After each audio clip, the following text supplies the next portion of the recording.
సహోదరులందరికీ యేసుక్రీస్తు నామములో వందనాలు. మనందరికీ తండ్రి అయిన దేవునికి స్తుతులు స్తోత్రములు. మనం ప్రార్థన చేసుకుని ఈరోజు వాక్య భాగంలోనికి ప్రవేశిద్దాం.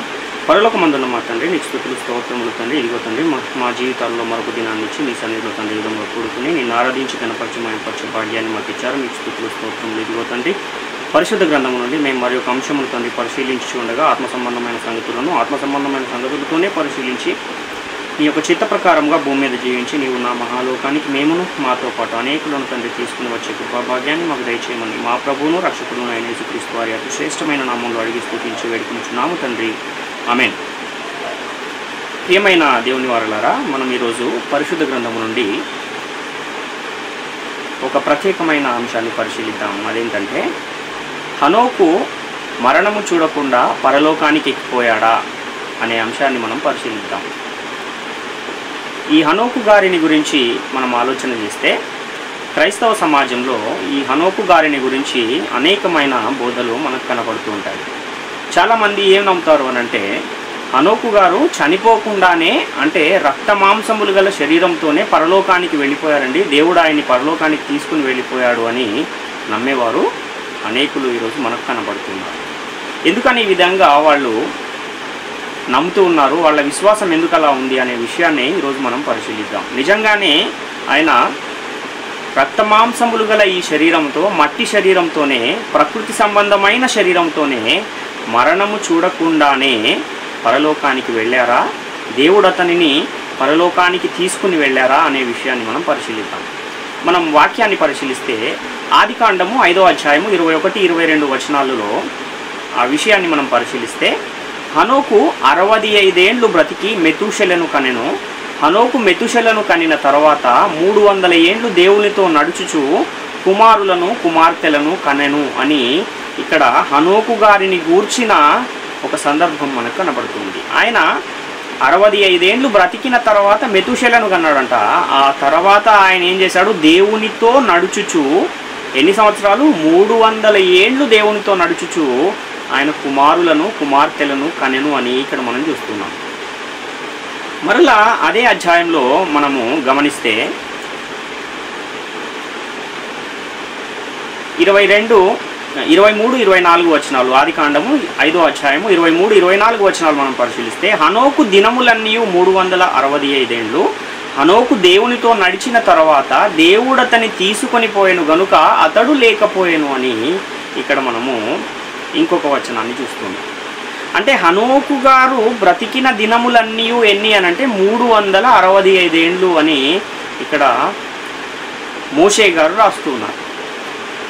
ఈ హనోకు దేవునితో నడిచిన తర్వాత దేవుడు అతన్ని తీసుకుని పోయెను గనుక అతడు లేకపోయెను అని ఈ మాటను చదివి దీనిని తీసుకుని ఏమనుకుంటున్నారంటే, దేవుడు తీసుకుని వెళ్ళిపోయాడు కదా, ఆయన చనిపోయాడు అని అక్కడ రాయబడలేదు కదా, ఆయన మృతి పొందెను అనే మాట కూడా అక్కడ వ్రాయబడలేదు కదా, కాబట్టి దేవుడు ఆయనను ఈ మట్టి శరీరంతోనే, ఈ ప్రకృతి సంబంధమైన దేహంతోనే పరలోకానికి తీసుకువెళ్ళిపోయాడు అనుకుంటున్నారు. హెబ్రీ పత్రికలో కూడా మనము పరిశీలిస్తే వాళ్ళ విశ్వాసానికి బలాన్ని ఇచ్చే విధంగా అక్కడ ఇంకొక విషయం రాయబడింది. దాన్ని కూడా మనం ఒకసారి పరిశీలిస్తే హెబ్రీ పత్రిక 11వ అధ్యాయం 5వ వచనం, విశ్వాసమును బట్టి హనోకు మరణము చూడకుండానట్లు కొనిపోబడెను, అతడు కొనిపోబడక మునుపు దేవునికి ఇష్టుడై ఉండెనని సాక్ష్యము పొందెను, కాగా దేవుడు అతని కొనిపోయెను గనుక అతడు కనబడలేదు అని ఇక్కడ ఇంకొక లేఖనం మనకు కనబడుతుంది. అక్కడేమో దేవుడు అతన్ని తీసుకొని పోయెను గనక అతడు లేకపోయెను అనేమో ఆదికాండము 5వ అధ్యాయము 23-24 వచనాల్లో కనబడితే, ఇక్కడేమో ఇంకా ఒక ఎక్స్ట్రా ఇన్ఫర్మేషన్ మనకేం కనబడుతుంది అంటే, హనోకు మరణము చూడకుండునట్లు కొనిపోబడెను అనే ఇంకొక మాటను మనం ఇక్కడ చూస్తున్నాం. అయితే ఈ మరణము చూడకుండునట్లు కొనిపోబడెను అని ఉంది కాబట్టి, దేవుడు అతను కొనిపోయెను అని కూడా ఉంది కాబట్టి, ఆయన రక్తమాంసములు గల శరీరంతోనే మరణించకుండానే, మృతి పొందకుండానే పరలోకానికి వెళ్ళిపోయాడు అనే విధంగా అనేకులు ఈరోజు ఈ లేఖనాలను బట్టి దాని మీద తమ విశ్వాసాన్ని స్థిరపరుచుకున్న పరిస్థితిని మనం చూస్తున్నాం. అయితే హనోకు దేవునికి ఇష్టుడై ఉండేననే సాక్ష్యాన్ని కూడా పొందాడు కాబట్టి ఈ హనోకు గారు మాత్రమే దేవునికి ఇష్టడుగా ఉన్నారా, ఇంకా పరిశుద్ధ గ్రంథంలో ఎవరైనా దేవునికి ఇష్టలైన వారు ఉన్నారా అన్న విషయాన్ని కూడా మనం ఒకసారి ఆలోచిస్తే, దావీదు గారిని గూర్చి కూడా, దావీదు దేవునికి ఇష్టడు అన్న మాటను మనము 2వ సమూయేలు గ్రంథము 22వ అధ్యాయం 20వ వచనంలో చూస్తాం. నేను ఆయనకు ఇష్టడను గనక ఆయన నన్ను తప్పించెను అని దావీదు గారు చెప్తున్నారు. అదే మాటను ఆయన కీర్తనలు వ్రాస్తూ ఉన్నప్పుడు కీర్తనల గ్రంథంలో కూడా 18వ అధ్యాయం 19వ వచనంలో, విశాలమైన స్థలమునకు ఆయన నన్ను తోడుకొని వచ్చెను, నేను ఆయనకు ఇష్టడను గనుక ఆయన నన్ను తప్పించెను అని ఇక్కడ మనం చూస్తున్నాం. అదేవిధంగా ఇంతకుముందు మనం చదివిన హెబ్రీ పత్రిక 11:5లో హనోకు గారు కూడా దేవునికి ఇష్టడుగా కనబడుతున్నారు. అబ్రహాము గారిని కూడా మనం ఆలోచిస్తే ఆయన దేవునికి స్నేహితుడుగా మనకు కనబడుతూ ఉన్నాడు. అదేవిధంగా విశ్వాసము లేకుండా దేవునికి ఇష్టడై ఉండుట అసాధ్యము అన్న మాటను మనము హెబ్రీ పత్రిక 11వ అధ్యాయం 6వ వచనంలో చూస్తూ ఉన్నాం. కాబట్టి దేవునికి ఇష్టడుగా ఉండాలంటే విశ్వాసం అనేది ఉండాలి అంటే ఇక్కడ తెలియజేయబడుతుంది. అదేవిధంగా ఇక్కడ హెబ్రీ పత్రిక 11వ అధ్యాయం 5వ వచనాన్ని కూడా మనం మళ్ళొకసారి దాన్ని కొంచెం పరిశీలనగా చదివితే, విశ్వాసమును బట్టి హనోకు మరణము చూడకుండానట్లు కొనుక్కోబడెను అన్న మాటను కూడా మనము చూస్తున్నాం. అంటే విశ్వాసమును బట్టి హనోకు మరణము చూడకుండానట్లు కొనుక్కోబడ్డా, శరీరమును బట్టి మరణము చూడకుండానట్లు కొనిపోబడ్డా అన్న ప్రశ్న మనం వేసుకోగలిగితే అక్కడే మనకు దానికి ఒక సమాధానం వచ్చే అవకాశం ఉంది.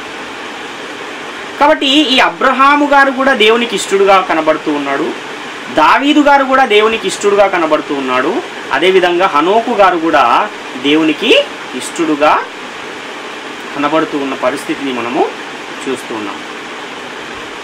అదేవిధంగా రోమపత్రిక 14వ అధ్యాయం 18వ వచనాన్ని కూడా మనం పరిశీలిస్తే, ఈ విషయమందు క్రీస్తునకు దాసుడైన వాడు దేవునికి ఇష్టడును మనుషుల దృష్టికి యోగ్యుడును అయి ఉన్నాడు అన్న ఇంకొక మాటను మనం గమనిస్తే, క్రీస్తుకు దాసుడైన వాడు కూడా దేవునికి ఇష్టడు అన్న విషయాన్ని మనం ఇక్కడ గమనించాలి. అంటే దావీదు గారు, అబ్రహాము గారు, నోవహు గారు, అదేవిధంగా నేటి కాలములో క్రీస్తుకు దాసులైన వారందరూ కూడా దేవునికి ఇష్టలు అన్న విషయాన్ని, దేవునికి ఇష్టమైన వారు అన్న విషయాన్ని మనము గమనించాలి. మరి ఈ దేవునికి ఇష్టమైన వాళ్ళందరూ కూడా తమ భూమి మీద తమకు నియమింపబడిన దినములన్నీ అయిపోయిన తర్వాత వాళ్ళు మృతి పొంది లేదా ప్రాణము విడిచి లేదా తమ పితరుల యొద్దకు చేర్చబడిరి అనే అనేకమైన లేఖనాలను మనం పరిశుద్ధ గ్రంథంలో చూస్తాం. కానీ హనోకు గారి విషయంలో మాత్రము మృతి పొంది అని వ్రాయబడలేదు, ప్రాణము విడిచి అని కూడా రాయబడలేదు, పితరుల యొద్దకు చేర్చబడెను అని కూడా వ్రాయబడలేదు.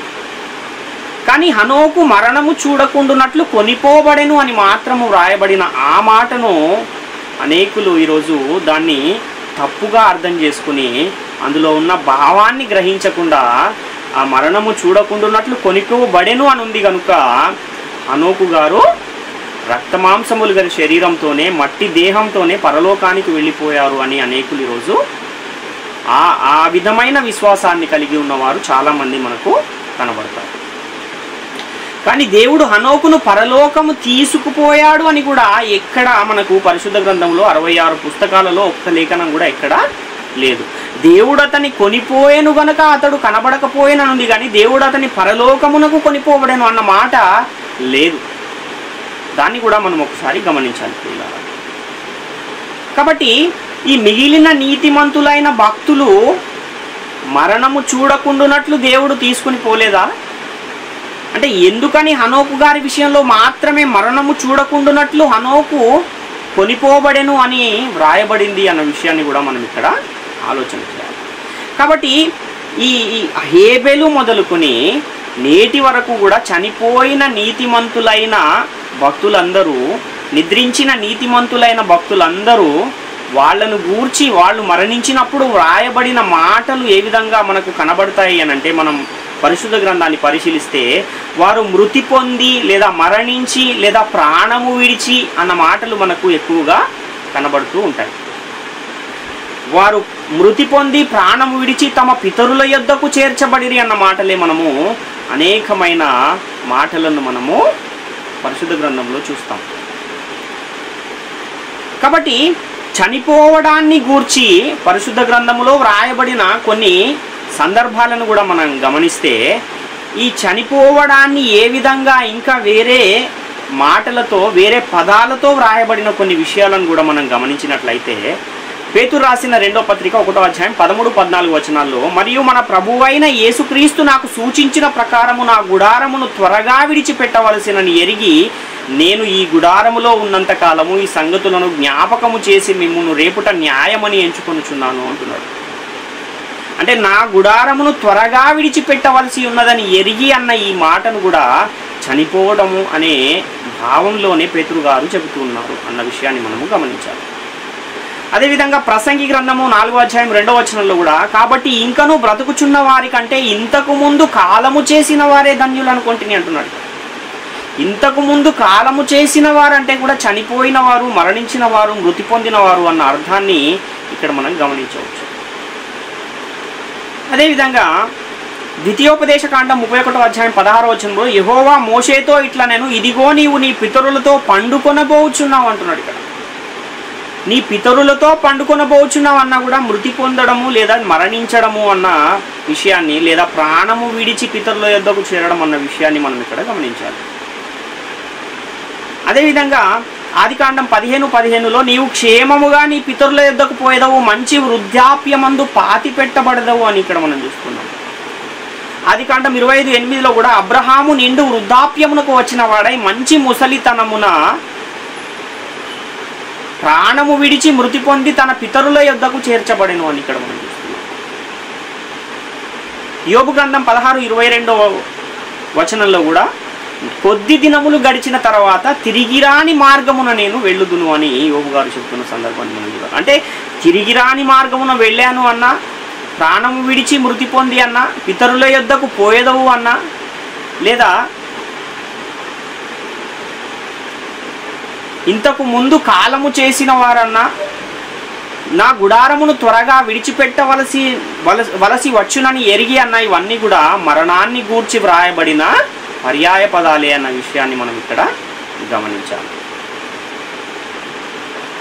ఇక్కడ యేసుక్రీస్తు వారు చెప్పిన ఇంకొక మాటను కూడా మనం గమనిస్తే, యోహాను సువార్త 8వ అధ్యాయం 51వ వచనంలో, ఒకడు నా మాట గైకొనిన ఎడల వాడెన్నడూను మరణము పొందడని మీతో నిశ్చయముగా చెప్పుచున్నాను అని ఇక్కడ ఇంకొక మాటను మనం చూస్తున్నాం.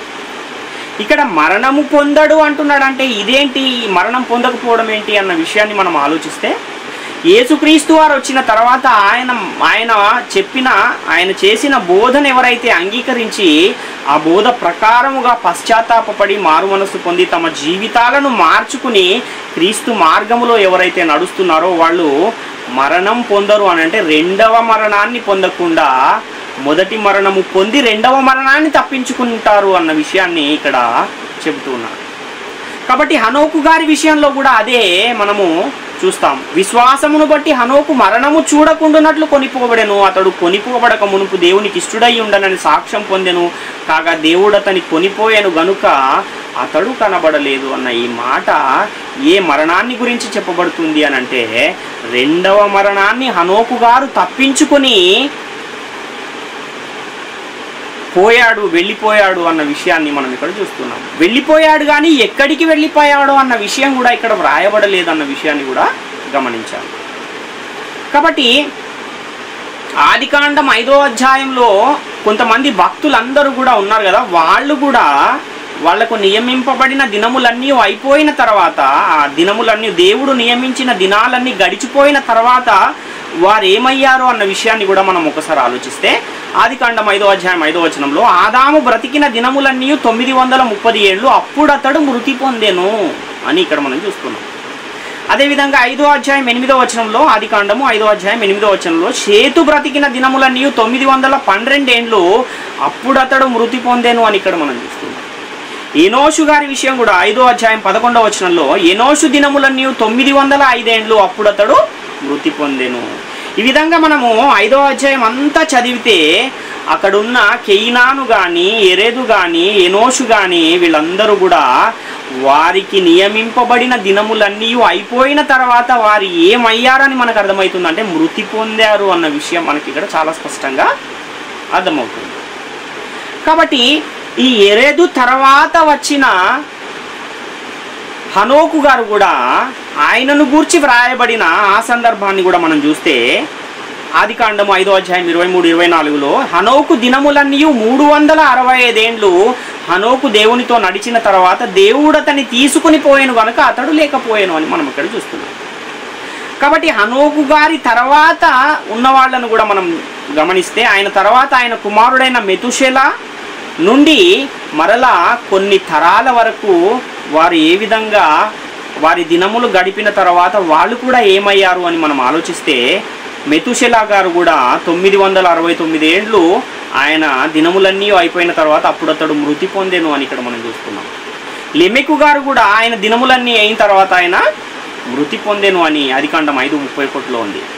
నోవహు గారు కూడా నోహు బ్రతికిన దినములన్నీ 980 ఏండ్లు అప్పుడు అతడు మృతి పొందెను అని మనం ఇక్కడ చూస్తున్నాం. కాబట్టి భూమి మీదకి వచ్చిన ఏ మనిషి అయినా సరే వారి దినములన్నీ అయిపోయిన తర్వాత ఆ మనిషి ఏమవ్వాలి అని దేవుడు నియమించాడు అనంటే ఆ మనిషి మృతి పొందాల్సిందే, చనిపోవాల్సిందే, మరణించాల్సిందే అన్న విషయాన్ని మనం ఇక్కడ గమనించాలి. కాబట్టి ఈ క్రమంలోనే ఈ విధంగానే అందరూ మానవులందరూ ఏ విధంగానైతే భూమి మీదకి వచ్చారో అదే విధంగా హనోకు గారు కూడా వచ్చారు. కాబట్టి ఆయన కూడా తప్పకుండా మృతి పొందే వెళ్ళిపోయి ఉంటాడు అన్న విషయాన్ని మనం ఇక్కడ చాలా స్పష్టంగా గమనించాలి. కాబట్టి ఈ ఈ ఈ విధంగా వాక్యాన్ని పరిశీలన చేయక అక్కడ ఉన్న ఒక్క మాటను అక్షరార్థంగానే తీసుకుని ఆ అక్షరార్థంగానే అర్థం చేసుకుని దాని మీదనే విశ్వాసాలను ఈరోజు స్థిరపరుచుకుంటున్న వారు అనేకులు మనకు కనబడుతున్నారు. కాబట్టి దేవునితో నడిచిన వారు కూడా పరిశుద్ధ గ్రంథములో చాలామందే మనకు కనబడతారు. అంటే హనోకు గారు దేవునికి ఇష్టడై ఉండెను. ఆయన 300 ఏండ్లు దేవునితో నడుచుచు కుమారులను కుమార్తెలను కనెను అని హనోకు గారి గురించి వ్రాయబడినట్టుగానే నోవహు గారు కూడా దేవునికి ఇష్టడుగా ఉన్నాడన్న విషయాన్ని ఆదికాండం 6వ అధ్యాయం 9వ వచనంలో నోవహు వంశావళి ఇదే, నోవహు నీతిపరుడును తన తరములో నిందారహితుడునై ఉండెను, నోవహు దేవునితో కూడా నడిచినవాడు అని మనం ఇక్కడ చూస్తున్నాం. కాబట్టి హనోకు కూడా దేవునితో నడిచాడు, నోవహు గారు కూడా దేవునితో నడిచారు. కాబట్టి భూమి మీదికి వచ్చి దేవునితో నడిచిన తర్వాత దేవునితో నడిచిన వారికి ఇవ్వబడిన నియమింపబడిన దినములన్నీ అయిపోయిన తర్వాత నోవహు గారు మృతి పొందారు. అదేవిధంగా హనోకు గారు కూడా ఆయన దినములన్నీ అయిపోయిన తర్వాత ఆయన కూడా ఏమవ్వాలంటే తప్పనిసరిగా ఆయన కూడా చనిపోవాల్సిందే, మృతి పొందాల్సిందే. ఎందుకంటే దేవుడు ఒక నియమాన్ని పెట్టాడంటే అది అందరికీ సమానంగా ఉంచుతాడు, కానీ ఒకరికి ఒక విధంగా ఇంకొకరికి ఇంకొక విధంగా ఉంచే అవకాశమే లేదు అన్న విషయాన్ని మనం ఇక్కడ చాలా స్పష్టంగా గమనించాలి.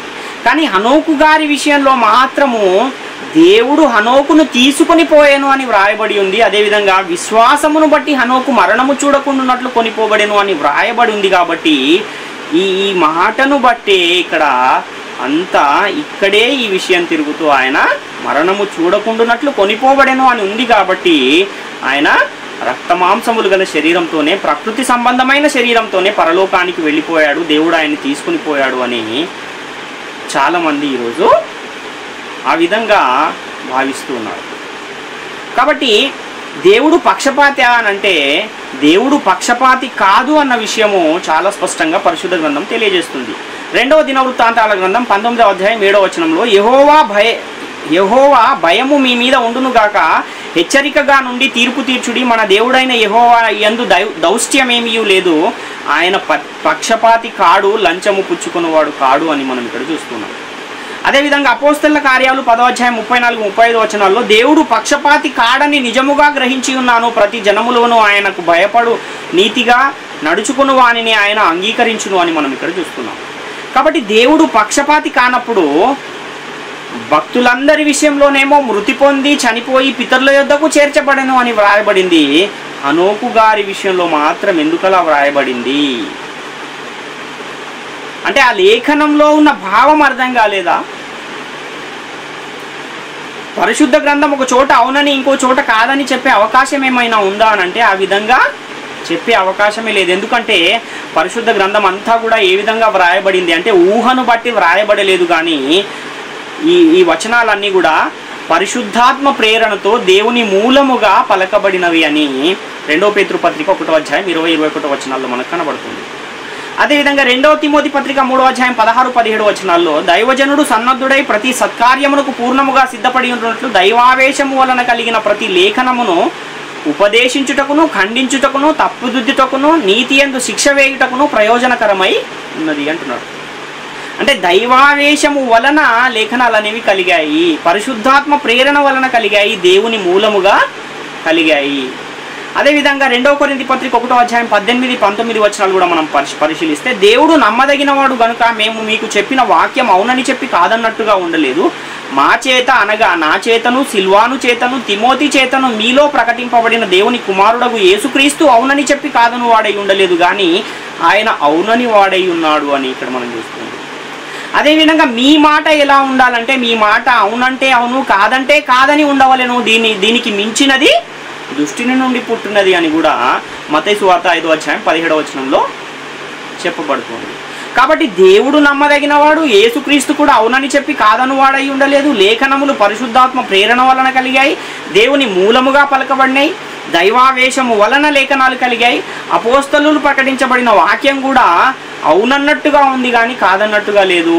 మన మాట కూడా అవునంటే అవును, కాదంటే కాదని ఉండాలి అని పరిశుద్ధ గ్రంథం తెలియజేస్తున్నప్పుడు మరి ఇంత స్పష్టంగా పరిశుద్ధ గ్రంథం బోధిస్తూ ఉంటే ఒక చోట అవునని అదే విషయాన్ని ఇంకొక చోట కాదని చెబుతుందా బైబిల్ అంటే ఆ విధంగా చెప్పదు అన్న విషయాన్ని కూడా మనం గమనించాలి. మరి ఎక్కడ పొరపాటు జరిగింది అని అంటే వ్రాయబడిన లేఖనాన్ని అర్థం చేసుకోవడంలో పొరపాటు జరిగింది. ఏంటి ఆ పొరపాటు అనే విషయాన్ని ఇప్పుడు మనం పరిశీలన చేద్దాం. అయితే ఈ హనోకు గారిని గూర్చి ఆయన దేవుడు అతన్ని తీసుకొని పోయెను గనక అతడు లేకపోయెను అని చూస్తున్నాం. అదేవిధంగా మరణము చూడకుండానట్లు హనోకు కొనిపోబడెను అని కూడా వ్రాయబడిన ఆ లేఖనాలు ఎందుకు ఆ విధంగా వ్రాయబడ్డాయి అంటే హనోకు మరణము చూడకుండానట్లు కొనిపోబడెనంటే ఆయన ఏ మరణము చూడకుండానట్లు కొనిపోబడ్డాడు? ఏ మరణము అంటే మరణములు ఎన్ని ఉన్నాయి,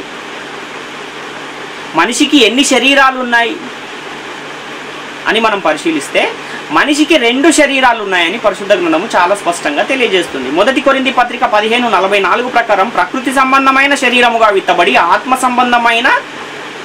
సంబంధ శరీరముగా లేపబడును. ప్రకృతి సంబంధమైన శరీరం ఉన్నది కనుక ఆత్మ సంబంధమైన శరీరం కూడా ఉన్నది అంటున్నాడు. అంటే ఒక మనిషికి ప్రకృతి సంబంధమైన శరీరం ఉంది, ఆత్మ సంబంధమైన శరీరం కూడా ఉంది. అదేవిధంగా 1 కొరింథీ 15:53లో క్షయమైన ఈ శరీరము అక్షయతను ధరించుకొనవలసి ఉన్నది, మర్త్యమైన ఈ శరీరము అమర్త్యతను ధరించుకొనవలసి ఉన్నది అంటున్నాడు. అదే 1 కొరింథీ పత్రిక 15:54లో ఈ క్షయమైనది అక్షయతను ధరించుకున్నప్పుడు, ఈ మర్త్యమైనది అమర్త్యతను ధరించుకున్నప్పుడు విజయమందు మరణము మృంగివేయబడునని వ్రాయబడిన వాక్యము నెరవేరును అంటున్నాడు. అదేవిధంగా ఫిలిప్పీ పత్రిక 3:21 అధ్యాయం 21 వచనంలో సమస్తమును తనకు లోపరుచుకొనజాలిన శక్తిని బట్టి ఆయన మన దీన శరీరమును తన మహిమగల శరీరమునకు సమరూపము గల దానిగా మార్చును అంటున్నాడు. అదేవిధంగా 1 కొరింథీ పత్రిక 15వ అధ్యాయం 42వ వచనంలో మృతుల పునరుత్థానమును అలాగే శరీరము క్షయమైనదిగా విత్తబడి అక్షయమైనదిగా లేపబడును అంటున్నాడు. 1 కొరింథీ పత్రిక 15వ అధ్యాయం 43వ వచనంలో ఘనహీనమైనదిగా విత్తబడి మహిమగలదిగా లేపబడును, బలమైనదిగా విత్తబడి బలహీనమైనదిగా విత్తబడి బలమైనదిగా లేపబడును అని ఇక్కడ మనం చూస్తున్నాం. కాబట్టి 2 రకాల శరీరాలు మనకు కనబడుతున్నాయి. ఒకటి ప్రకృతి సంబంధమైన శరీరము, ఇంకొకటేమో ఆత్మ సంబంధమైన శరీరము. ఈ ప్రకృతి సంబంధమైన శరీరానికే క్షయమైన శరీరము లేదా అమర్త్యమైన శరీరము లేదా ఘనహీనమైన శరీరము అని బలహీనమైన శరీరం అని పర్యాయ పదాలు మనకు కనబడుతున్నాయి. అదేవిధంగా ఆత్మ సంబంధమైన శరీరానికి అమర్త్యమైన శరీరము, అక్షయమైన శరీరము, అదేవిధంగా బలమైన శరీరము, మహిమగల శరీరము అని మనం ఇక్కడ చూస్తున్నాం. కాబట్టి ఒక మనిషికి 2 రకాల శరీరాలు భూమి మీద ఉన్నాయంటే ఆ 2 రకాల శరీరాలకు 2 రకాల మరణాలు కూడా ఉంటాయన్న విషయాన్ని మనం ఇక్కడ చాలా స్పష్టంగా గమనించాలి. అందులో ఒకటేమో శరీర మరణం అయితే ఇంకొకటేమో రెండవ మరణము అన్న విషయాన్ని మనము గమనించాలి. సంఖ్యాకాండం 16వ అధ్యాయం 29వ వచనంలో, సంఖ్యాకాండం 16వ అధ్యాయం 29వ వచనంలో, మనుషులందరికీ వచ్చు మరణము వంటి మరణము మీరు పొందిన ఎడల సమస్త మనుషులకు కలుగునదే వీరికి కలిగిన ఎడలను యెహోవా నన్ను పంపలేదు అని ఇక్కడ చూస్తున్నాం. అంటే మనుషులందరికీ వచ్చు మరణము అని అంటే దేవుడు అందరికీ ఒక మరణాన్ని నియమించాడు. అదేవిధంగా యోబు గ్రంథం 30వ అధ్యాయం 23వ వచనంలో, మరణమునకు సర్వజీవులకును నియమింపబడిన సంకేత సమాజ మందిరమునకు నీవు నన్ను రప్పించదవని నాకు తెలియను అంటున్నాడు. అంటే మరణం అనేది సర్వజీవులకు నియమింపబడి ఉన్నది. మనుషులందరికీ వచ్చు మరణము అని ఇక్కడ వ్రాయబడినప్పుడు, ఈ మనుషులందరికీ మరణం వస్తుంది అన్నప్పుడు హనోకు గారు కూడా మనిషే కదా, ఆయన కూడా నరుడే కదా, ఆయన కూడా ఒక జీవే కదా. కాబట్టి ఒక జీవి అయిన హనోకు గారు, ఒక మనిషి అయిన హనోకు గారు, ఒక నరుడు అయిన హనోకు గారు కూడా మరణం అందరికీ నియమింపబడినప్పుడు ఆయనకు కూడా నియమింపబడుతుంది కదా అన్న ఒక ఆలోచనను మనం చేయగలిగితే అక్కడ కూడా మనకు సమాధానం వచ్చే అవకాశం ఉంది. కాబట్టి ఇప్పుడు రెండవ మరణాన్ని గురించి కూడా మనం పరిశీలన చేయగలిగితే, ఈ ప్రకటన గ్రంథము 21వ అధ్యాయం 8వ వచనంలో, పిరికివారును అవిశ్వాసులను అసహ్యులను నరహంతకులను వ్యభిచారులను మాంత్రికులను విగ్రహారాధికులను అబద్ధికులందరూ అగ్ని గంధకం గుండములో పాలిపొందుదురు, ఇది రెండవ మరణము అంటున్నారు. అంటే మనుషులందరికీ వచ్చు శరీర మరణం ఒకటి ఉంది, తర్వాత అగ్నిగుండములో పడవేయబడే రెండవ మరణం కూడా ఇంకొకటి ఉంది అన్న విషయాన్ని మనం ఇక్కడ గమనించాలి. ప్రకటన గ్రంథము 20వ అధ్యాయం 13 నుంచి 15 వచనాలు కూడా మనం పరిశీలిస్తే, సముద్రము తనలోనున్న మృతులను అప్పగించెను, మరణమును పాతాళ లోకమును వాటి వశముననున్న మృతులను అప్పగించెను, వారిలో ప్రతివాడు తన క్రియల చొప్పున తీర్పు పొందెను. మరణమును మృతుల లోకమును అగ్నిగుండములో పడవేయబడెను. ఈ అగ్నిగుండము రెండవ మరణము. ఎవని పేరైనను జీవగ్రంథమందు వ్రాయబడినట్టు కనబడని ఎడల వాడు అగ్నిగుండములో పడవేయబడును అని మనం ఇక్కడ చూస్తున్నాం. కాబట్టి ఈ అగ్నిగుండములో పడవేయబడేదే రెండవ మరణము. శరీరానికేమో శరీర మరణం ఒకటి నియమింపబడి ఉంది, అది సర్వజీవులకు నియమింపబడిన మరణము.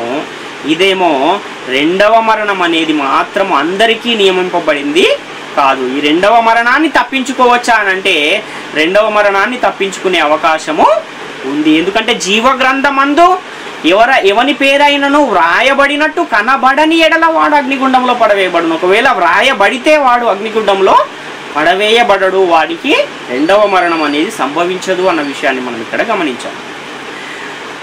ప్రకటన గ్రంథం 20వ అధ్యాయం 6వ వచనాన్ని కూడా మనం పరిశీలిస్తే, ఈ మొదటి పునరుత్థానములో పాలుగల వారు ధన్యులను పరిశుద్ధులను అయ్యుందురు, ఇట్టి వారి మీద రెండవ మరణమునకు అధికారము లేదు, వీరు దేవునికిని క్రీస్తునకును యాజకులై క్రీస్తుతో కూడా 1000 సంవత్సరములు రాజ్యము చేయుదురు అని ఇక్కడ మనం చూస్తున్నాం.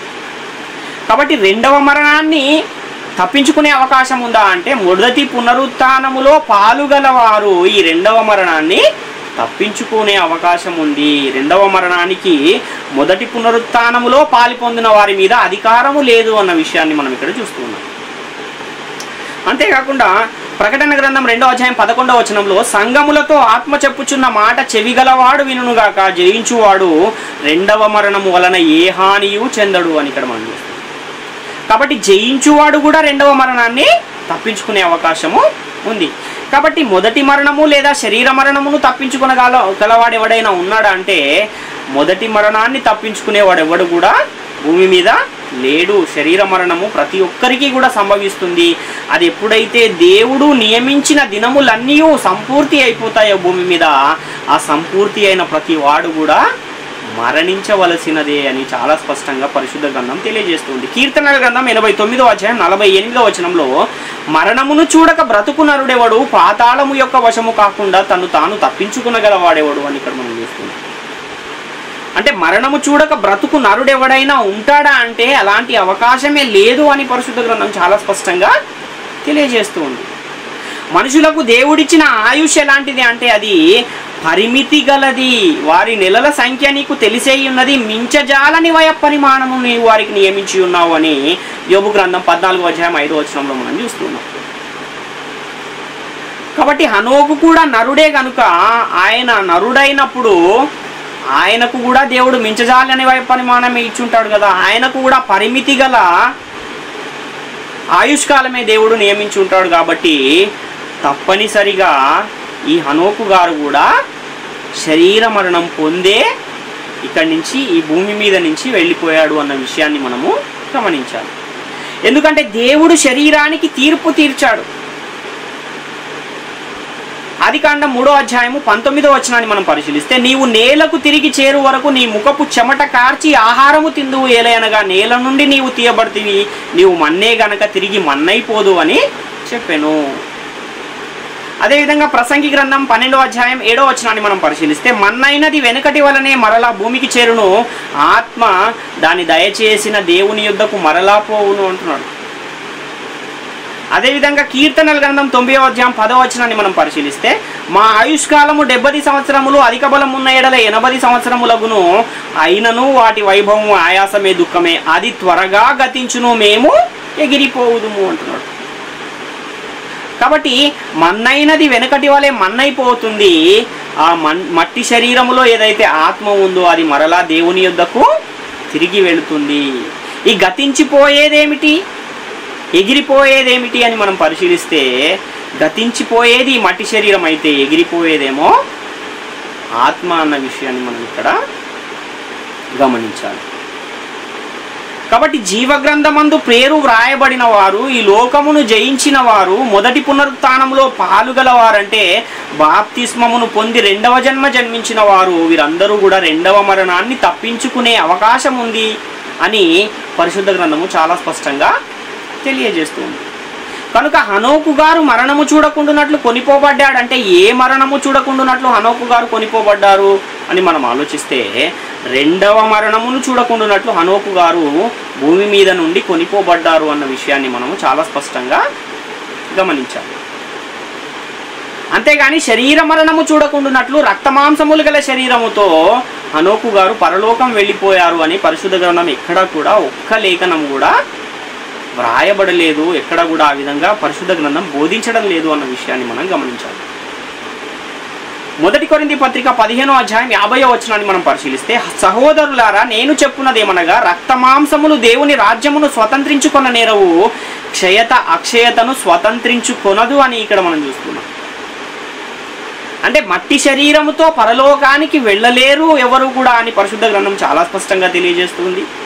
అదేవిధంగా మరణము చూడక బ్రతుకు నరుడెవడు అని కూడా పరిశుద్ధ గ్రంథం చాలా స్పష్టంగా తెలియజేస్తుంది. అంటే భూమి మీద తల్లి గర్భములో శరీరాన్ని ధరించుకొని వచ్చిన ప్రతి మనిషి, ప్రతి మానవుడు, ప్రతి నరుడు కూడా మరణాన్ని రుచి చూడాల్సిందే, మరణించి ఈ భూలోకాన్ని విడిచి వెళ్ళిపోవాల్సిందే అన్న విషయాన్ని మనం ఇక్కడ గమనించాలి. అదేవిధంగా యేసుక్రీస్తు వారు కూడా చెబుతున్న ఒక విషయాన్ని మనం ఆలోచిస్తే, యోహాను సువార్త 3వ అధ్యాయం 13వ వచనంలో, మరియు పరలోకము నుండి దిగి వచ్చిన వాడే, అనగా పరలోకములో ఉన్న మనుష్య కుమారుడే తప్ప పరలోకమునకు ఎక్కిపోయిన వాడెవడునూ లేడు అని ఇక్కడ యేసుక్రీస్తు వారే స్వయంగా చెప్పిన సందర్భాన్ని మనం గమనించాలి. ఒకవేళ హనోకు కానీ ఏలియా గారు కూడా మరణం చూడకుండానే వెళ్ళిపోయారని చాలామంది నమ్ముతారు. కనుక ఈ హనోకు గారు, ఏలియా గారు పరలోకం వెళ్ళిపోయి ఉంటే యేసుక్రీస్తు వారు వచ్చే సమయానికి వీళ్ళు ఎక్కడుండాలి? పరలోకములో ఉండాలి. ఒకవేళ వాళ్ళు పరలోకములో ఉంటే యేసుక్రీస్తు వారు ఏం చెప్పి ఉండేవారంటే, నేను పరలోకము నుండి వస్తున్నాను, పరలోకంలో హనోకు గారు, ఏలియా గారు ఉన్నారు అని చెప్పేవాడు. కానీ ఆయన ఏమంటున్నాడు? పరలోకమునకు ఎక్కిపోయిన వాడు ఎవడునూ లేడు, మనుష్య కుమారుడు తప్ప. అంటే నేను ఒక్కడనే పరలోకంలో ఉన్నాను, నేను అక్కడి నుంచే వస్తున్నాను, మనుష్యుడు ఎవడు కూడా అక్కడికి రాలేదు అని చాలా స్పష్టంగా యేసుక్రీస్తు వారు చెబుతున్న సందర్భాన్ని మనం ఇక్కడ గమనించాలి. కాబట్టి యేసుక్రీస్తు వారు చెబుతున్న ఈ మాటను బట్టి, అదేవిధంగా రక్తమాంసములు దేవుని రాజ్యమును స్వతంత్రించుకొననేరవు అని పౌలు గారు చెబుతున్న ఆ మాటను బట్టి హనోకు గారు కానీ ఏలియా కానీ పరలోకానికి వెళ్ళలేదు అని మనకు చాలా స్పష్టంగా అర్థమవుతుంది. కాబట్టి భూమి మీద రక్తమాంసములు గల శరీరంతో జన్మించిన నరుడు లేదా మనిషి లేదా మానవుడు తప్పనిసరిగా మరణించవలసినదే. మరణించి శరీరాన్ని విడిచిపెట్టి ఆత్మ ఎక్కడికైతే తీర్పు పొందుతుందో వారి వారి క్రియల ప్రకారంగా అది ఎక్కడికైతే చేరాలో అక్కడికి చేరుతుంది అన్న విషయాన్ని మనం ఇక్కడ గమనించాలి. యోబు గ్రంథము 21వ అధ్యాయం 13వ వచనాన్ని కూడా మనం పరిశీలిస్తే, వారు శ్రేయస్సు కలిగి తమ దినములను గడుపుదురు, ఒక్క క్షణములోనే పాతాళమునకు దిగుదురు అంటున్నాడు. అంటే భూమి మీదికి వచ్చి తమ దినములన్నీ అయిపోయిన తర్వాత మృతి పొందిన మనిషి ఎక్కడికి వెళ్తాడంటే పాతాళ లోకానికి వెళుతున్నాడు. అందుకనే యేసుక్రీస్తు వారు కూడా సిలువలో దొంగతో ఏం చెబుతున్నారంటే, నేడు నీవు నాతో కూడా పరదేశులో ఉండు అని దొంగతో చెప్పిన సందర్భాన్ని కూడా మనము గమనించాలి. కాబట్టి హనోకు కూడా నరుడే గనుక, ఆయన కూడా మనిషే గనుక ఆయన పరలోకము వెళ్ళలేదు. ఆయన కూడా మరణించి ఎక్కడికి వెళ్ళి ఉంటాడంటే ఒక్క క్షణములోనే పాతాళ లోకానికి దిగిపోయాడు. పాతాళ లోకంలో ఎక్కడికి వెళ్ళాడు అనంటే ఆయన పాతాళ లోకములోని విశ్రమించే స్థలానికి లేదా నెమ్మది పొందే స్థలానికి వెళ్ళాడు అని మనము చాలా స్పష్టంగా గమనించాలి. ఎందుకంటే నీతిమంతులు ఎక్కడికి వెళతారు అనంటే పరదేశులోని నెమ్మది పొందే స్థలానికి వెళతారు అని మనము ఇంతకు ముందున్న తరగతిలో పరిశీలన చేశాం. కాబట్టి పరిశుద్ధ గ్రంథములో చనిపోయిన నీతిమంతులు అందరూ ఎక్కడున్నారంటే వారు నిద్రించి తమ పితరుల యొద్దకు చేర్చబడ్డారు అని మనం పరిశీలన చేశాము. అందులో హనోకు గారు కూడా దేవునికి ఇష్టడైన ఒక నీతిమంతుడు. ఆయన కూడా ఎక్కడికి వెళ్ళాడంటే పరదేశుకే వెళ్ళాడు అన్న విషయాన్ని మనం ఇక్కడ చాలా స్పష్టంగా గమనించాలి. ఎందుకంటే యేసుక్రీస్తు వారు తమ శిష్యులతో చెప్పిన ఇంకొక మాటను కూడా మనం ఆలోచిస్తే, యోహాను సువార్త 14వ అధ్యాయం 1-3 వచనాల్లో, నా తండ్రి ఇంట అనేక నివాసములు కలవు, లేని ఎడల నేను మీతో చెప్పుదును, మీకు స్థలము సిద్ధపరచ వెళ్ళుచున్నాను, నేను వెళ్ళి మీకు స్థలము సిద్ధపరిచిన ఎడల నేను ఉండు స్థలంలో మీరును ఉండులాగున మరలా వచ్చి నా యొద్ద నుండుటకు మిమ్మును తీసుకుని పోవుదును అంటున్నాడు. కాబట్టి యేసుక్రీస్తు పరలోకానికి వెళ్ళి మరలా వచ్చి అంటే రెండవసారి వచ్చినప్పుడు తీసుకెళ్తాను అంటున్నాడు. కానీ నేను వెళ్ళిపోయిన తర్వాత మీరు కూడా ఒకరి తర్వాత ఒకరు వచ్చేయండి అని కూడా చెప్పలేదు అన్న విషయాన్ని మనము గమనించాలి. యోబు గ్రంథం 14వ అధ్యాయం 11-13 వచనాలు కూడా మనం పరిశీలిస్తే, తటాక జలములు ఎట్లు ఇంకిపోవున్నది, నీరు ఎట్లు ఎండి హరించిపోవునో అలాగుననే నరులు పండుకుని తిరిగి లేవరు, ఆకాశము గతించిపోవు వరకు వారు మేలుకొనరు, ఎవరునూ వారిని నిద్ర లేపజాలరు. నీవు పాతాళములో నన్ను దాచిన ఎడల ఎంతో మేలు, నీ కోపము చల్లారు వరకు నన్ను చాటున ఉంచిన ఎడల ఎంతో మేలు, నాకింత కాలమని నీవు నియమించి తర్వాత నన్ను జ్ఞాపకము చేసుకొనవలెనని నేను ఎంతో కోరుచున్నాను అంటున్నాడు. అంటే ఒకసారి చనిపోయిన వారు ఏం చేస్తారంట, నిద్రిస్తారు. ఆ విధంగా నిద్రించిన వారిని ఎవరునూ కూడా నిద్ర లేపజాలరు అని ఇక్కడ మనం చూస్తూ ఉన్నాం. పాతాళములో నన్ను దాచిన ఎడల ఎంతో మేలు అంటున్నాడు యోబు గారు. కాబట్టి దేవుడు ఒక మనిషికి ఏ దినములైతే నియమించాడో ఆ నియమించిన కాలం అయిపోయిన తర్వాత వాళ్ళు ఎక్కడికి వెళుతున్నారంటే, వాళ్ళు ఒకవేళ నీతిమంతులైతే గనక పాతాళ లోకములోని నెమ్మది పొందే స్థలానికి వెళుతున్నారు అన్న విషయాన్ని మనం గమనించాలి. యేసుక్రీస్తు రెండవసారి వచ్చినప్పుడు పాతాళ లోకములో చనిపోయిన నీతిమంతులందరినీ మరియు భూమి మీద నీతిమంతులుగా ఉన్న వారందరినీ కూడా అప్పుడు మరలా పరలోకానికి తీసుకుని వెళతాడన్న విషయాన్ని మనం గమనించాలి. కాబట్టి ఇప్పుడు ఎప్పటి వరకు ఈ నిద్రించిన నీతిమంతులందరూ నిద్ర లేవరు అని అంటే ఆకాశములు గతించిపోవు వరకు నిద్ర లేవరు, యేసుక్రీస్తు మరలా వచ్చి తీసుకుని వెళ్ళు వరకు వారు అక్కడే ఉంటారు అని పరిశుద్ధ గ్రంథం తెలియజేస్తుంది. కనుక ఎప్పుడు ఆకాశములు గతించిపోతాయన్న విషయాన్ని కూడా మనం ఒకసారి ఆలోచిస్తే, ఎప్పుడు యేసుక్రీస్తు వారు ఈ భూమి మీదకి వస్తారన్న విషయాన్ని కూడా మనం ఆలోచిస్తే, 2వ పేతురు పత్రిక 3వ అధ్యాయం 10-12 వచనాల్లో, అయితే ప్రభువు దినము దొంగ వచ్చినట్లు వచ్చును, ఆ దినమున ఆకాశములు మహాధ్వనితో గతించిపోవును, పంచభూతములు మిక్కటమైన వేంద్రముతో లయమైపోవును, భూమియు దాని మీదనున్న కృత్యములను కాలిపోవును, ఇవన్నీ ఇట్లు లయమైపోవునవి గనుక ఆకాశములు రౌలుకొని లయమైపోవునట్టియు పంచభూతములు మహావేంద్రముతో కరిగిపోవునట్టియు దేవుని దినపు రాకడ కొరకు కనిపెట్టుచు దానిని ఆశతో అపేక్షించుచు మీరు పరిశుద్ధమైన ప్రవర్తనతోనూ భక్తితోనూ ఎంతో జాగ్రత్త గలవారై ఉండవలెను అంటున్నాడు. అంటే యేసుక్రీస్తు రెండవసారి వచ్చినప్పుడు ఏం జరుగుతుంది అంటే ఆకాశాలన్నీ గతించిపోతాయి, భూమి దాని మీద ఉన్న కృత్యాలన్నీ కాలిపోతాయి. ఆ విధంగా ఆకాశములు గతించిపోయినప్పుడు యేసుక్రీస్తు రెండవసారి వచ్చినప్పుడు ఎవరైతే నిద్రించిన నీతిమంతులు ఉన్నారో పరదేశులో నెమ్మది పొందు స్థలంలో ఉన్న వారందరినీ కూడా యేసుక్రీస్తు వారు తీసుకెళ్ళి పరలోకమందున్న తండ్రికి అప్పగిస్తాడు అన్న విషయాన్ని మనం ఇక్కడ గమనించాలి. హెబ్రీ పత్రిక 9వ అధ్యాయం 28వ వచనాన్ని కూడా మనం పరిశీలిస్తే, అలాగుననే క్రీస్తు కూడా అనేకుల పాపములను భరించుటకు ఒక్కసారి అర్పింపబడి తన కొరకు కనిపెట్టుకుని ఉండు వారి రక్షణ నిమిత్తము పాపము లేకుండా రెండవసారి ప్రత్యక్షమగును. మొదటిసారేమో మరియ గర్భము ద్వారా శరీరాన్ని ధరించుకుని భూమి మీదకి వస్తే, రెండవసారి పరలోకము నుండి మహిమ శరీరముతో పాపము లేకుండా ప్రత్యక్షమై ఇక్కడ భూమి మీద అప్పటికీ జీవించి ఉన్న వారిని, నీతిమంతులను, అదేవిధంగా అప్పటికే చనిపోయి పరదేశులో ఉన్న నీతిమంతులను తీసుకుని వెళ్ళి పరలోకమందున్న తండ్రికి వారిని అప్పగిస్తాడు అన్న విషయాన్ని మనం ఇక్కడ గమనించాలి. అదేవిధంగా ఎప్పటి వరకు ఈ చనిపోయిన వారందరూ కూడా, ఈ నీతిమంతులైన వారందరూ కూడా ఎప్పటి వరకు పరదేశులోనే ఉంటారు, నెమ్మది పొందే స్థలములోనే ఉంటారు అన్న విషయాన్ని కూడా మనం ఒకసారి ఆలోచిస్తే, హెబ్రీ పత్రిక 11వ అధ్యాయం 39-40 వచనాలలో, వీరందరూ తమ విశ్వాసము ద్వారా సాక్ష్యము పొందిన వారైనను మనము లేకుండా సంపూర్ణులు కాకుండా నిమిత్తము దేవుడు మన కొరకు మరి శ్రేష్టమైన దానిని ముందుగా సిద్ధపరచను గనక వీరు వాగ్దాన ఫలమును అనుభవింపలేదు అంటున్నారు. ఈ హెబ్రీ పత్రిక 11వ అధ్యాయంలో మొదటి నుంచి కనుక మనం పరిశీలించుకుంటూ వస్తే, హయేబేలు నుంచి మొదలుపెట్టి నీతిమంతులైన వారందరినీ గూర్చి చెబుతూ, అందులో హెబ్రీ పత్రిక 11:5లో ఉన్న హనోకు గారిని గూర్చి కూడా చెబుతూ, వాళ్ళందరూ కూడా మనము లేకుండా సంపూర్ణులు కారు గనుక వారు వాగ్దాన ఫలాన్ని అనుభవించలేదు అని ఇక్కడ చెప్పబడుతుంది. ఏంటి ఇంతకీ వాగ్దాన ఫలము అని అంటే, 1 యోహాను 2:25 ప్రకారము నిత్య జీవమును అనుగ్రహించును అనున్నదియే ఆయన తాను మనకు చేసిన వాగ్దానం. నిత్య జీవం పొందిన వారు ఎక్కడికి వెళ్తారంటే పరలోకానికి వెళ్ళాలి.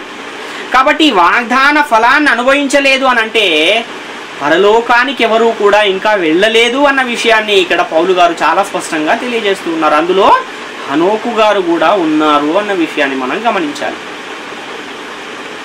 అదేవిధంగా ప్రకటన గ్రంథం 6వ అధ్యాయం 9-11 వచనాలు కూడా మనం పరిశీలిస్తే, ఆయన 5వ ముద్రను విప్పినప్పుడు దేవుని వాక్యము నిమిత్తమును తామిచ్చిన సాక్ష్యము నిమిత్తమును వధింపబడిన వారి ఆత్మలను బలిపీఠము క్రింద చూచితిని. వారు నాదా సత్యస్వరూపి పరిశుద్ధుడా ఎందాక తీర్పు తీర్చకయు మా రక్తము నిమిత్తము భూనివాసులకు ప్రతిదండన చేయకయు ఉందు అని బిగ్గరగా కేకలు వేసిరి. తెల్లని వస్త్రము వారిలో ప్రతివానికి ఇవ్వబడును, మరియు వారి వలెనే చంపబడబోవు వారి సహదాసుల యొక్కయు సహోదరుల యొక్కయు లెక్క పూర్తి అగు వరకు ఇంకా కొంచెము కాలము విశ్రమింపవలెనని వారితో చెప్పబడెను. బలిపీఠము క్రిందనున్న ఆత్మలు దేవునితో మొరపెడుతున్నాయేమనంటే, ఇంకెంతకాలం మేము ఇక్కడ ఉండాలి ప్రభువా, భూనివాసులకు ప్రతిదండన చేసేస్తే మేము పరలోకానికి వచ్చేస్తాము అని వాళ్ళు మొరపెడుతూ ఉన్నప్పుడు వారికి చెప్పబడుతున్న సమాధానం ఏమిటి అంటే, ఇంకా కొంచెము కాలము మీరు విశ్రమించాలి, ఎందుకంటే సహోదరుల యొక్క లెక్క పూర్తి కాలేదు, సహదాసుల యొక్క లెక్క ఇంకా పూర్తి కాలేదు, కాబట్టి మీరు ఇంకా కొంచెము కాలము విశ్రమించండి అని వారితో చెప్పబడుతున్న మాటను మనం ఇక్కడ గమనించాలి. ఈ మాటను బట్టి కూడా మనం ఒకసారి ఆలోచిస్తే, ఈ ప్రకటన గ్రంథము 6వ అధ్యాయము 9-11 వచనాలలో ఉన్న ఈ మాటలు ఎప్పుడు వ్రాయబడ్డాయని మనం ఆలోచన చేయగలిగితే, క్రీస్తు శకము 90వ సంవత్సరములో 90-100 ఆ ప్రాంతంలో వ్రాయబడిన ఈ మాటలను మనం ఆలోచిస్తే, యేసుక్రీస్తు చనిపోయి సమాధి చేయబడి తిరిగి పరలోకానికి వెళ్ళిపోయిన తర్వాత ఒక 30-35 సంవత్సరాల తర్వాత చెప్పబడుతున్న మాట ఏంటి అంటే, యేసుక్రీస్తు వెళ్ళిపోయాక కూడా ఇంకా ఈ నీతిమంతులైన వారందరూ ఎక్కడున్నారు అని అంటే, భూమి క్రింద పాతాళ లోకములో మీరు ఇంకా కొంచెము కాలము విశ్రమించండి అని చెబుతున్నాడు. అంటే యేసుక్రీస్తు వారు పరలోకానికి వెళ్ళిపోయిన తర్వాత కూడా వాళ్ళు ఇంకా పరదేశులోనే ఉన్నారు, విశ్రమించే స్థలంలోనే ఉన్నారు, నెమ్మది పొందే స్థలంలోనే ఉన్నారన్న విషయాన్ని మనం ఇక్కడ చాలా స్పష్టంగా గమనించాలి. కాబట్టి హనోకు గారు కూడా మరణము చూడకుండానట్లు కొనిపోబడ్డాడంటే, ఏ మరణము చూడకుండానట్లు ఆయన కొనిపోబడ్డాడు అని మనం అర్థం చేసుకోవాలి అని అంటే, ఆయన రెండవ మరణాన్ని చూడకుండానట్లు కొనిపోబడ్డాడు. ఎక్కడికి కొనిపోబడ్డాడంటే పరదేశులోని నెమ్మది పొందే స్థలానికి కొనిపోబడ్డాడు. కానీ శరీర మరణాన్ని పొందాడు, మరణించి మృతి పొంది శరీర మరణాన్ని పొంది ఆయన రెండవ మరణాన్ని తప్పించుకుని పరదేశులో ఉన్న నెమ్మది పొందు స్థలానికి వెళ్ళాడు అన్న విషయాన్ని మనం ఇక్కడ గమనించాలి. కాబట్టి ఈ విధమైన పరిశీలన లేక, లేఖనాలను పరిశీలించక పరిశోధించక అక్కడున్న ఒక మాటను తీసుకుని అక్షరార్థంగా దాన్ని అర్థం చేసుకుని వీళ్ళు మరణము చూడకుండానట్లు వెళ్ళిపోయాడు అని అనేకులు ఈరోజు అనుకుంటున్నారు. ఒకవేళ అక్షరార్థంగా మరణము చూడకుండానట్లు అనే మాట ఉంది కాబట్టి మరణము లేకుండానే వెళ్ళిపోయాడు అనుకుంటే దాని కిందనే 23, 24 వచనాలలో ఆదికాండము 25వ అధ్యాయము 23, 24 వచనాలలో 300 ఏండ్లు హనోకు దేవునితో నడుచుచు కుమారులను కుమార్తెలను కనెను అన్న మాటకు మరి ఏం సమాధానం చెప్తారో వాళ్ళే చెప్పాలి. నడుచుచు కుమారులను కుమార్తెలను ఎలాగన్నాడు ఆయన అని అంటే ఒక చేయితో ఆయన దేవుని చేయి పట్టుకుని అలా నడుస్తూ నడుస్తూ కుమారులను కుమార్తెలను కన్నాడా? అంటే ఆలోచన లేకుండా ఏ విధంగా ఇలా వాక్యంలో ఉన్న భావాన్ని అర్థం చేసుకోకుండా అక్కడ ఉన్నది ఒకటైతే దాన్ని ఇంకొక విధంగా దాన్ని అర్థం చేసుకుని అనేకులకు అదే బోధిస్తూ ఒక సిద్ధాంతాన్ని స్థిరపరిచేస్తూ ఉన్న పరిస్థితుల్లో మనం ఈరోజు ఉన్నాం. కాబట్టి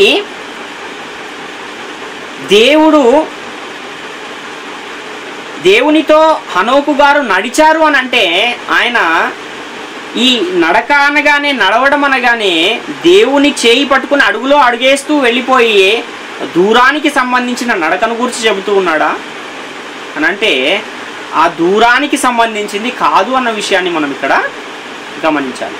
ఎందుకంటే దేవుడు ఆయన భూమిని ఏమని తెలియజేస్తూ ఉన్నాడు అనంటే ఆయన భూమిని దేవుని పాదపీఠముగా వ్రాయబడిన సందర్భాన్ని మనం చూస్తున్నాం. అపోస్తల కార్యాలు 7వ అధ్యాయం 48వ వచనంలో ఆయనను ఆకాశము నా సింహాసనము, భూమి నా పాదపీఠము, మీరు నా కొరకు ఎలాంటి మందిరమును కట్టుదురు, నా విశ్రాంతి స్థలం ఏది అంటున్నారు. అంటే ఒక కాలికి పాదపీఠముగా భూమి ఒకవేళ ఉంటే ఆ భూమిలో ఆ లోకములోని ఒక దేశములోని ఒక ప్రాంతములోని ఒక చిన్న ఇంట్లో ఉన్న హనోకు గారితో దేవుడు ఎలా నడుస్తాడు అన్న ప్రశ్న వేసుకోగలిగితే అక్కడే మనకు దానికి సమాధానము దొరికే అవకాశము ఉంది. మొదటి రాజులు 8వ అధ్యాయం 27వ వచనాన్ని కూడా మనం పరిశీలిస్తే నిశ్చయముగా దేవుడి లోకమందు నివాసము చేయడు, ఆకాశ మహాకాశములు సైతము నిన్ను పట్టజాలవు, నేను కట్టించిన ఈ మందిరం ఎలాగూ పట్టును అంటున్నాడు. ఆకాశ మహాకాశములే పట్టజాలనప్పుడు భూమి మీద దేవుడు హనోకుతో ఎలా నడిచాడు అన్న విషయాన్ని కూడా ఒకసారి గమనించాలి. కాబట్టి నడవడం, దేవునితో నడవడం అంటే ఏంటి అనంటే దేవుడిచ్చిన ఆజ్ఞల ప్రకారముగా భూమి మీద నడుస్తూ దేవుని చిత్తాన్ని నెరవేరుస్తూ ఉండడమే దేవునితో నడవడము అన్న విషయాన్ని మనం ఇక్కడ గమనించాలి. లేవియకాండము 19వ అధ్యాయం 37వ వచనంలో కాగా మీరు నా కట్టడలన్నింటినీ నా విధులన్నింటినీ అనుసరించి నడుచుకొనవలెను, నేను యెహోవాను అంటున్నాడు. అదేవిధంగా లేవియకాండము 22వ అధ్యాయం 31వ వచనాన్ని కూడా మనం ఆలోచిస్తే మీరు నా ఆజ్ఞలను అనుసరించి వాటి ప్రకారము నడుచుకొనవలెను అంటున్నాడు. కాబట్టి ఏదైతే దేవుడు మోషే ద్వారా ఇశ్రాయేలీయులకు ఆజ్ఞలను ఇచ్చాడో, నేటి కాలంలో అపోస్తలుల ద్వారా లోకమంతటికి ఆజ్ఞలను ఇచ్చాడో, ఆ ఆజ్ఞలను ఎవరైతే గైకొని అనుసరిస్తూ జీవిస్తున్నారో, దేవుని చిత్తాన్ని నెరవేరుస్తున్నారో వాళ్ళందరూ కూడా ఏం చేస్తూ ఉన్నారంటే దేవునితో నడుస్తున్నారు అన్న విషయాన్ని చాలా స్పష్టంగా ఇక్కడ గమనించాలి. కాబట్టి ఒకవేళ మరణము చూడకుండానట్లు కొనిపోబడెను అంటే శరీర మరణము చూడకుండానట్లు రక్తమాంసములు గల శరీరంతోనే పరలోకానికి వెళ్ళాడు అని అంటే మరి ఇక్కడ దేవునితో నడుచుచు కుమారులను కుమార్తెలను కనెను అన్న దానికి కూడా మరి ఒకసారి దాన్ని పరిశీలిస్తే వారికే అర్థమయ్యే అవకాశము ఉంది. కాబట్టి ఇంత స్పష్టంగా లేఖనాలు తెలియజేస్తూ ఉన్నప్పుడు హనోకు గారు మరణము చూడకుండానట్లు కొనిపోబడెను అంటే ఏ మరణాన్ని చూడకుండానట్లు ఆయన కొనిపోబడ్డాడు, దేవుడు అతన్ని తీసుకుని పోయాడు అంటే రెండవ మరణాన్ని చూడకుండా హనోకు గారిని దేవుడు తీసుకుని వెళ్ళాడు. ఆయన శరీర మరణము పొంది రెండవ మరణాన్ని తప్పించుకుని పాతాళ లోకములో ఉన్న పరదేశులోని నెమ్మది పొందు స్థలానికి వెళ్ళాడు అన్న విషయాన్ని మనం ఇక్కడ చాలా స్పష్టంగా గమనించాలి ప్రియులారా. కాబట్టి ప్రాముఖ్యమైన ఈ విషయాలను ప్రతి ఒక్కరు కూడా గమనించి గ్రహించి ఒకవేళ ఈ చెప్పబడిన విషయాలన్నీ వాక్యానుసారంగా ఉన్నాయి అనంటే ఆత్మ సంబంధమైన సంగతులతో సరిపోల్చుకోగలిగాము అనుకుంటే ఇప్పటికైనా వారు తమ విశ్వాసాన్ని మార్చుకుని సత్య సంబంధమైన బోధలో సర్వసత్య బోధలో ఉంటూ దేవుని చిత్తాన్ని నెరవేర్చి దేవుని కృపకు పాత్రలుగా ఉండి దేవునికి ఇష్టలుగా ఉండాలని మిమ్మల్ని అందరినీ వేడుకొనొచ్చు. ఈ నా మాటలు ముగిస్తున్నాను. అందరికీ వందనాలు. మనందరికీ తండ్రి అయిన దేవునికి స్తుతులు స్తోత్రములు.